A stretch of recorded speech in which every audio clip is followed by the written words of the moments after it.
How's it going, guys? I'm Connor from Running Warehouse. I'm here with Scott from Saucony. Today, we are going to be giving you the first look of the new Saucony Endorphin Elite 3. Now, Scott, the Endorphin Elite 2 was maybe my favorite racing shoe of the past year. It was a revolutionary shoe. The foam was ultra soft, ultra bouncy. It was just, when you got it on your feet, it was unlike anything else on the market. Now we've got to version 3, and again, we've got a complete update from top to bottom. Guide us through this shoe and tell us how this shoe is going to continue to evolve. Yeah, Connor, we're really excited about the Endorphin Elite 3. And if you think about the past few versions and what's happened in the industry with carbon plated shoes, obviously the carbon plate, it plays a significant role as far as a variable of performance. But one of the things that's really improved over time has been the materials that we're using on the midsoles.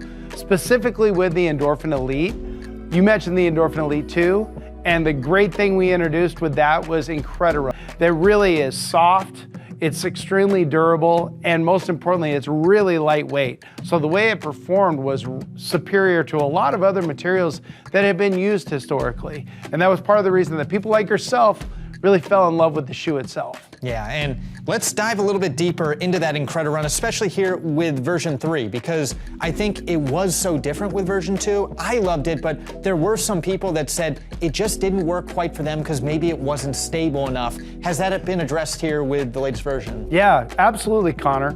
So there's really two things that I would say how we've addressed that. And the way I'd say we've addressed it is through balance of the shoe.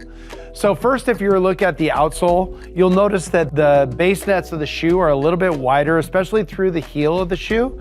It's a little bit more filled in through midfoot, and then up in the forefoot, you still have a nice broad platform for propulsion phase of the runner's gait cycle. The second thing you'll notice is that there's actually two different layers of Incrediron being used, and on that top layer, it's really going to wrap the foot a little bit more on both the lateral and the medial side. That's really going to provide a level of security through midfoot of the runner's gait cycle. Yeah, so you're still gonna get that really soft, bouncy experience that I loved, but now it's just more refined. It's gonna be a little bit more inherently stable, and I think something that a lot more runners will really enjoy come race day. But we also gotta talk about stack heights. This is going to be a race day shoe, and pros need it to be legal. Are we still looking at that nearly max stack, around 40 millimeters in the heel? Yeah, 39.5 in the heel, 31.5 in the forefoot, so an 8mm offset. Perfect. So we've talked about this super soft foam, really different than anything else in the market, but you need something to stabilize that foam. And of course, you've got the carbon fiber plate. Do we still have the same plate we saw in that last version, or has it again continued to be tweaked for version 3? We did change the plate. There is a little bit of a tweak to it. So there are some similarities to what was in the Endorphin Elite 2 in that it's a full length plate, and then up in the forefoot, it's actually slotted. So there's independent levers to adapt to the runner's foot strike. However, we have created fluting, which is going to create more of a longitudinal stiffness so that you have a better propulsion phase of your gait cycle. So you mentioned the fluting, really increasing that stiffness, but what does that mean? What is fluting? How is it going to look on the plate? Yeah, so the easiest example I can give is like a piece of paper.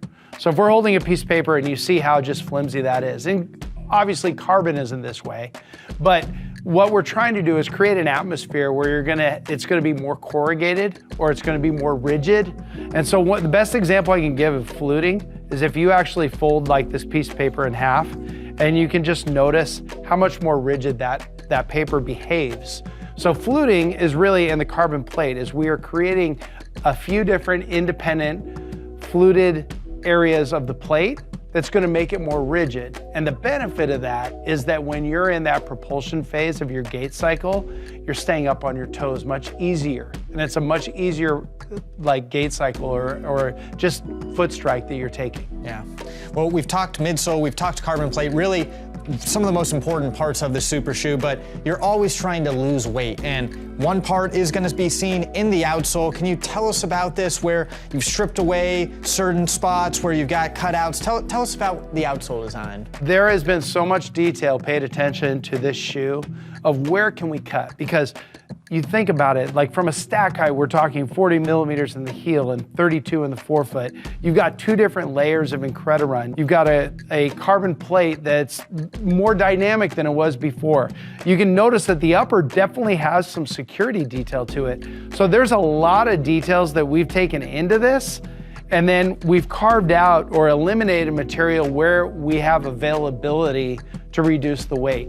The result is this still going to come in under 7 ounces, and it's gonna weigh right around 6.8, and that's targeted. Because the thing that we're trying to make sure the Elite is going to address is a wide audience of people that are chasing PRs. So this shoe does get a small weight reduction over that last version. It's coming in at 6.8 ounces, so maybe not the absolute lightest shoe on the market, but still very lightweight. And I think really what sets this shoe apart is the energy return. It's so soft, it's so bouncy, it really is unlike anything else on the market. But let's finish this shoe off with the upper. Tell us about the small updates we get to continue to get that lockdown in the lightest weight package. Absolutely, and Connor, I think one of the things when we get into this like Elite or the superior carbon plated shoes, a lot of times weight reduction is taken out of the upper of the shoe.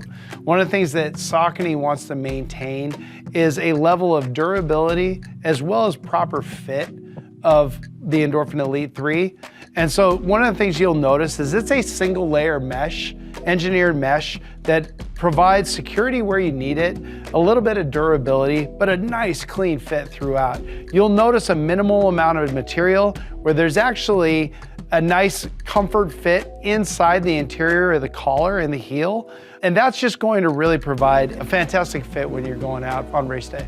So there you have it. That was our first look of the new Saucony Endorphin Elite 3. I've said again, this was one of my favorite super shoes last year. And now with these small but noteworthy updates, I think it's going to continue to be a force in 2026. If people are looking to get this shoe on their feet, test it out, race with it, chase that PR, when can they have it? It'll be out in June of 2026. Perfect. If you're looking to try out this shoe for yourself, you'll be able to find it here at Running Warehouse.